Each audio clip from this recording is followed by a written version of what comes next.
Olá pessoal, boa noite. Hoje vamos trazer o de extração. Bom, a extração ele é um processo de transferência de solutos de uma fase líquida ou sólida para um solvente líquido. Ou seja, vai haver uma mistura, ela vai estar diluída já em um solvente e será aplicado outro solvente que seja immiscível naquele primeiro solvente, ou seja, irão se formar fases separadas, tá? O que acontece? A extração ela é utilizada para separar e isolar compostos orgânicos. Logo, se eu tenho duas fases bem definidas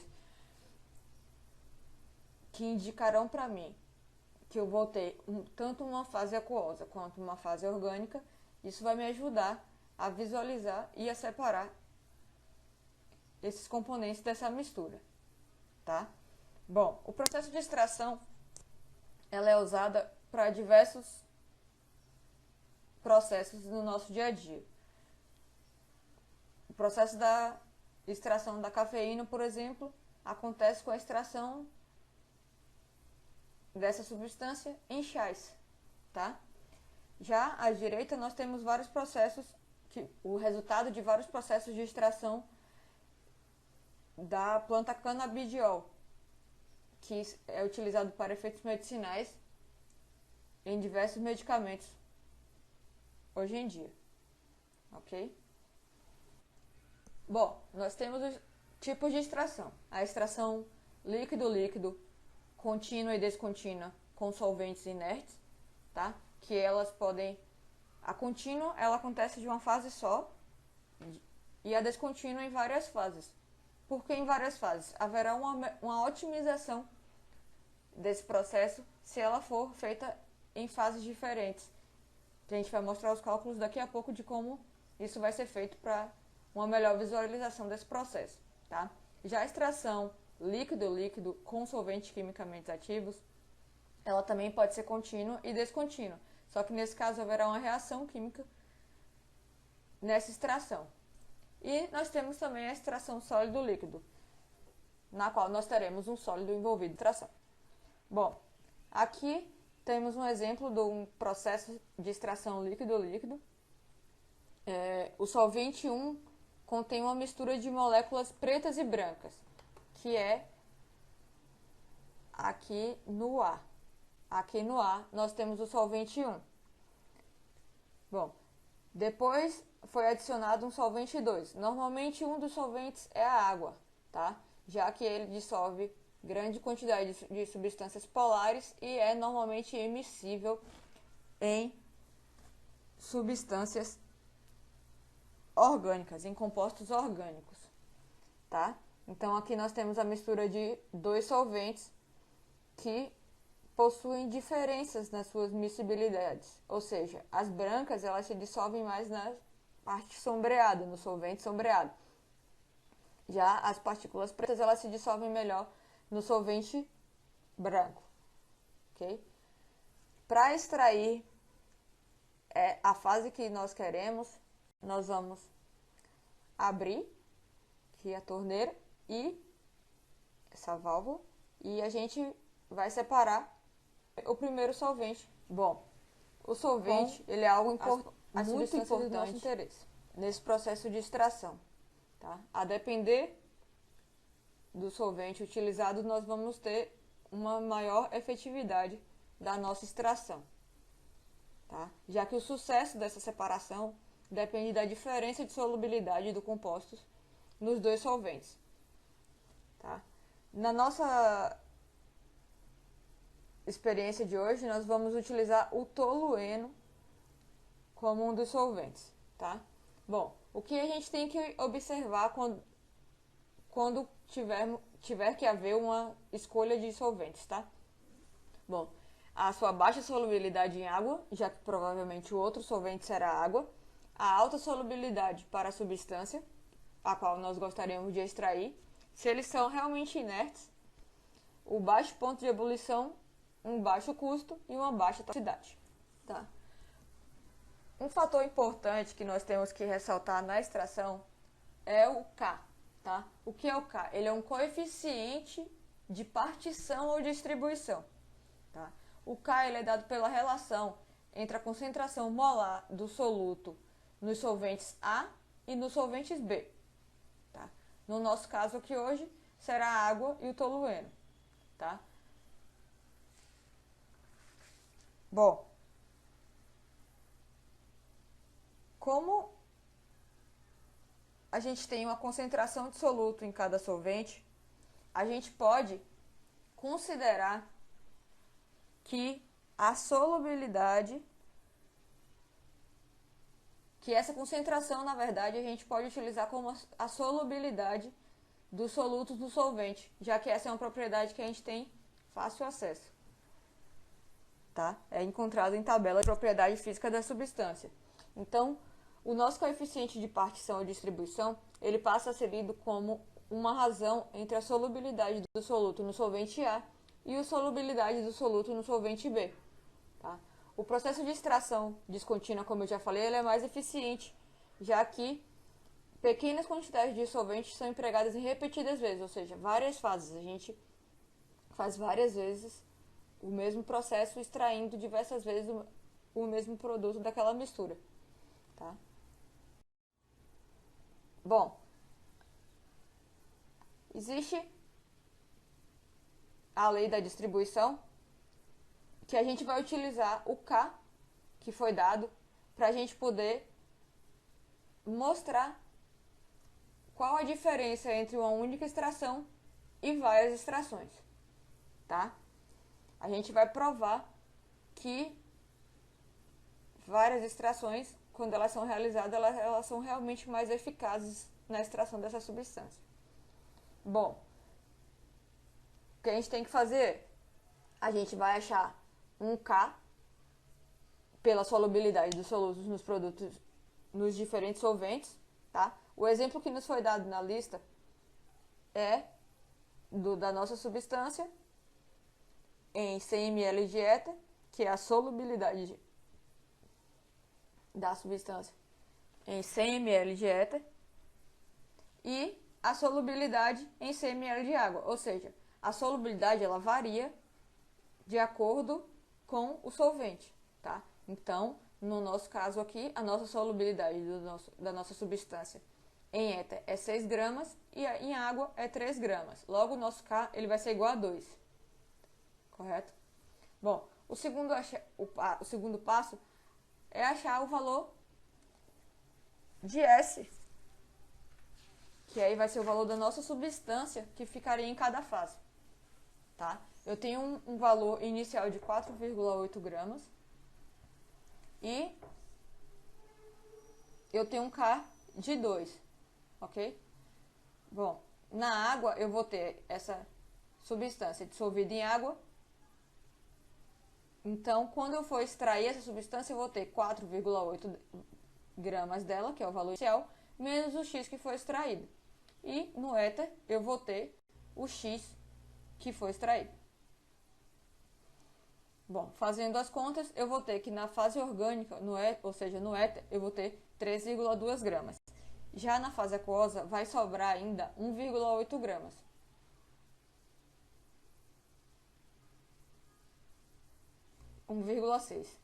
Ok? Bom, então nós temos aqui que a gente conseguiu retirar 3,2 gramas na fase orgânica, tá? Vamos agora ver como é que ficam os cálculos para a gente mostrar a maior eficiência em duas. Bom, nós seguimos a mesma primeira etapa, que é achar o valor de K, ele continua sendo 2, tá? Porém, para achar o valor da nossa substância, agora a gente vai dividir a quantidade do éter que vai ser aplicado. Então, a gente vai mudar a nossa proporção aqui, tá? Então, ao invés de ter uma proporção de 1 para 1 aqui, a gente vai ter a proporção de 1 para 2. E a nossa quantidade retirada na primeira fase é de 2,4 gramas, que é inferior à nossa única extração. Porém, ainda haverá outra fase da extração, onde poderá ser retirado mais da nossa substância de interesse. Aí nós vamos para o terceiro passo, onde nós vamos colocar a quantidade restante de éter pela mesma quantidade de água, e assim a gente vai chegar na segunda extração, que a gente vai conseguir retirar 1,2 gramas na fase orgânica. Ou seja, a gente conseguiu retirar no X1, que é aqui, no segundo passo, a gente conseguiu retirar 2,4 gramas. No X2 a gente conseguiu retirar 1,2 gramas. No total a gente conseguiu retirar 3,6 gramas da fase aquosa. Em contrapartida, na fase que tinha uma única extração, a gente conseguiu retirar 3,2 gramas. Então a gente pode ver que realmente fazer extrações sucessivas é melhor, ok? O recomendado são 3 extrações. O cálculo continua sendo o mesmo que a gente fez aqui, só que agora com mais etapas e com a divisão da nossa fase orgânica. Bom, aqui nós temos,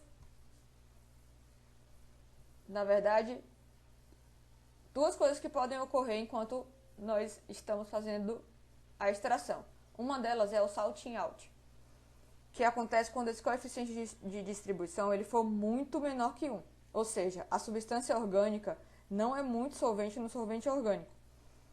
Ou o solvente orgânico é pouco solúvel na fase aquosa. O que é que acontece?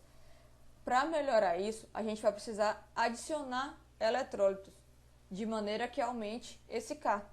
E aí a nossa solubilidade vai aumentar, reduzindo assim a perda de solventes orgânicos nas extrações, ok? E também a quantidade que a gente vai empregar nele.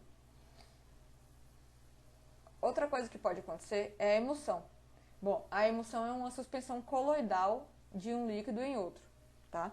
Ela pode ser desfeita tanto fisicamente quanto quimicamente. A gente pode tentar fazer uma agitação por bastão de vidro ou uma agitação no funil de separação mesmo, ok? E quimicamente a gente pode adicionar espécies iônicas, tá? Que assim aumentará a densidade da nossa fase aquosa, ou a adição de alguns solventes orgânicos que modificará a densidade da fase orgânica. Tá? A emulsão ela acontece por causa de uma diferença muito pequena de densidade entre as duas fases. Então, o que a gente precisa fazer é tentar alterar um pouco essa densidade dessa substância. Então, a gente adicionando essas espécies iônicas ou algum solvente orgânico, a gente consegue desfazer essa emulsão. Bom, agora a gente vai dar uma ênfase maior na extração líquido-líquido com solventes quimicamente ativos, ok? Ou seja, o que é que vai acontecer? Haverá uma reação com a substância a ser extraída. Essa vai ser a melhor maneira de extrair essa substância, tá? Ela acontece tanto para remover impurezas como separar componentes de uma mistura. Quando se quer extrair, por exemplo, um ácido orgânico ou alguma impureza ácida, a gente pode remover ele através de uma solução aquosa básica. Já se a gente quer extrair um constituinte orgânico básico, a gente utiliza uma solução aquosa ácida, tá? A gente faz uma reação e consegue extrair ele de maneira mais simples, tá? Aqui nós temos um exemplo de um fenol com um hidróxido de sódio que resultará em um sal que será solúvel em água. Então, a extração será facilitada, já que ele vai conseguir ser dissolvido em água. Então, a gente consegue extrair através... Bom, os objetivos do solvente pré-lab é estudar os princípios básicos da teoria da extração, que a gente viu até agora, conhecer a aparelhagem necessária, a aplicação da técnica, ok? O funil de separação é a principal aparelhagem a ser utilizada. Utilizar a técnica de extração como método de separar e purificar os compostos e reconhecer a técnica de extração adequada à separação de diferentes misturas. Como a gente viu, existem alguns tipos de extração, então a gente precisa avaliar qual delas é melhor para separar diferentes misturas. Bom, a segurança a ser observada nesse pré-lab vai depender das propriedades das substâncias envolvidas, ok? nós temos o ácido benzoico, a P-nitroanilina, o naftaleno, o HCl e o NaOH, tá? Eles, em sua maioria, existe um certo cuidado, já que são irritantes para os olhos, irritantes para a pele, e a sua inalação, principalmente de NaOH e de HCl, ela é um pouco mais perigosa, assim como o contato com a pele e a ingestão, tá? Bom, o ácido benzoico, ele é irritante para a pele e irritante para os olhos. O tratamento, caso isso aconteça, é enxaguar com muita água. Já a P-nitroanilina, ela é irritante para a pele e para os olhos. Se ingerido, causará dor de cabeça, tosse ou perda de consciência. O tratamento, caso haja contato, é remover roupas e sapatos contaminados e enxaguar com muita água. Manter as pálpebras abertas e enxaguar com muita água mais uma vez. E manter a vítima aquecida, tá? O naftaleno, ele é irritante para a pele e irritante para os olhos. Mais uma vez, em caso de contato com a pele ou com os olhos, tem que remover as roupas, os sapatos e enxaguar com muita água. Tá? O HCl e o NaOH, como a gente sabe, eles são um pouco mais perigosos. Logo, em caso de inalação, deve-se remover a pessoa para o local ventilado. Em caso de ingestão, não deve-se provocar o vômito, tá? Já que eles são corrosivos. Em caso de contato com os olhos, deve-se enxaguar os olhos por vários minutos. E em caso de contato, tirar imediatamente a roupa e enxaguar a pele com água. Bom, aqui a gente tem o fluxograma do experimento que será mostrado hoje. Bom, nós vamos adicionar a uma ampola de decantação 10 ml de uma mistura líquida, ok? Essa mistura líquida ela terá ácido benzoico, a P-nitroanilina e naftaleno em tolueno, tá? A essa mistura nós vamos adicionar 10 ml de HCl. Bom, após agitar essa mistura e deixar ela em repouso, nós vamos recolher a camada inferior, como foi mostrado na figura anteriormente, nessa apresentação, tá? Após recolher essa camada, nós lavaremos essa fase orgânica com 10 ml de água e deixar ela separada, recolhendo a fase aquosa. A lavagem com água são destinados a remover materiais altamente polares, como sais orgânicos, e, nesse caso, que é imediatamente após extrações de uma mistura com ácido base, a gente quer garantir que todos os resíduos de ácido base tenham sido removidos. Por isso, ocorre nessa fase aqui a lavagem com água, ok? Após a lavagem, nós vamos adicionar à mistura 10 ml de hidróxido de sódio. Repetindo a fase anterior, nós vamos recolher, após a adição do hidróxido de sódio, a camada inferior, ok? Após haver agitado e deixado esse filtro em repouso, tá? Lavaremos mais uma vez em água para retirar possíveis resíduos de ácido base que tenham continuado no processo. Vamos transferir a camada orgânica para um vidro de relógio, deixando o solvente evaporar. E no número 1, que foi o vidro que a gente separou aqui, que foi após a adição de HCl, nós vamos adicionar uma solução de hidróxido de sódio a 50%, até que haja sua precipitação total, tá? Nós faremos isso para restabelecer o que nós queríamos extrair.